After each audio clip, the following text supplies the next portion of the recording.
Hey guys, this is Mayor from MMOs.com doing a quick week news recap of all major MMO news and announcements for the week ending December 23rd, 2019. This is episode number 226 of the recap, and the first of his news this week is about Phantasy Online 2. The game was finally announced for a Western release back at E3, and last week they announced that closed beta signups have begun in North America. The closed beta is exclusive to Xbox One owners though, but PC users can still register for early signups on Windows 10.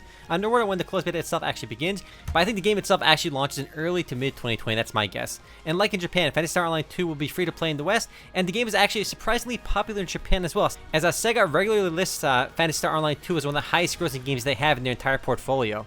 It's a bit of an oldie now though. It launched in Japan back in 2012, but I guess it's better late than never. Next up, World of Warcraft Retail's next major patch, Visions of N'Zoth, or patch 8.3, is scheduled to launch early next year, January 14th to be precise, and it'll have players returning to Uldum and the Veil of Eternal Blossoms to stop the old god of N'Zoth. Patch 8.3 also includes the debut of two new allied races, the Mecha Gnomes for the Alliance and the Fox-like Volpura for the Horde.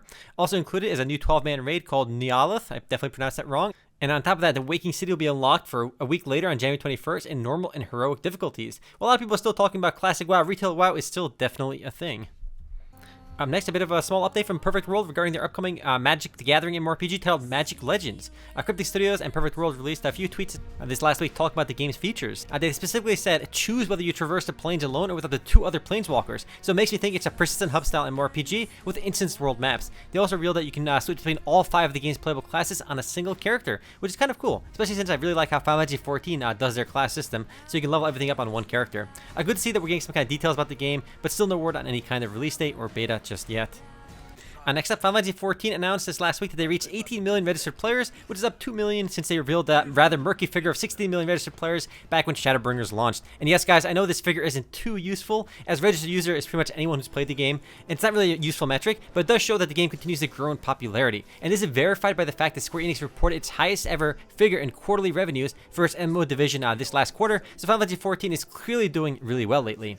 The game also unveiled patch 5.2 titled Echoes of a Fallen Star, and its next major update for the game. It includes a new main story quest, new equipment enhancement quest, a new trial of the Ruby Weapon, as well as a whole new set of raids, both in Savage and Normal, a new Beast Tribe quest, a new dungeon, crafting, and gathering changes, and more. I'm definitely hyped for this. It is all launching in mid-February of 2020 or so there's still a bit of waiting to go. Up next, Black Desert Online's new Guardian class is set to launch in January, on January 22nd to be precise, and is the 19th class in the game. The Guardian was first revealed back in November and is a melee character that uses heavy attacks. Another pair of classes also got their succession skills this last week as well. The Meiwa and Musa got their succession skills, and other classes will continue to get them in the coming weeks and months. Next up, a bit of an oddball. A buy-to-play open-world sandbox game with large aerial battles called Aima Wars Steampunk and Orcs launched on Steam this last week. It builds itself as an MMO and is developed by the Russian game studio Dip Online. They're the same company that published Luck Catchers back in the day, which I think is shut down now, which this game actually looks very similar to as well. Now, right off the bat, it is buy-to-play, which is going to hurt its popularity and chance of success. And according to Steam charts, it's averaging just 11 players online at any given time, which for launch week is definitely not too great.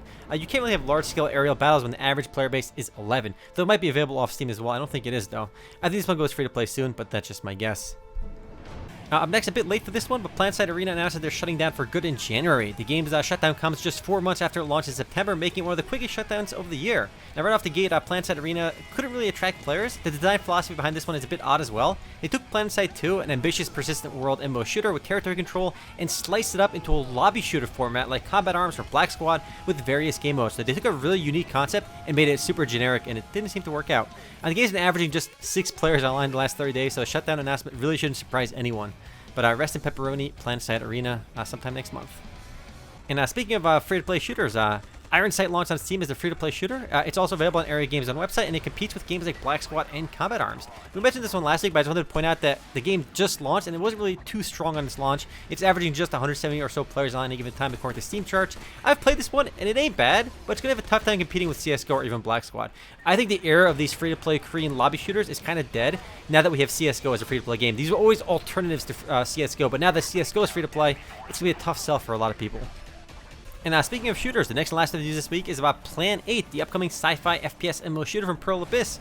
Pearl Abyss talked a bit about the game, and Plan 8 will include fully customizable weapons and also have a vast open world with shooter and MMO gameplay elements, which makes you think it might be a bit more like Anthem than any other kind of lobby shooter. Players will be able to customize their exosuits as well, so customization seems to be a pretty big part of the game. I'm kind of excited to try this one out only because it is Pearl Abyss and it's not just another lobby shooter. There's some kind of persistent or some MMO elements to it, which sounds pretty interesting. Anyway, guys, that is it for MMO News this week. I'll see you guys next week. Later, guys.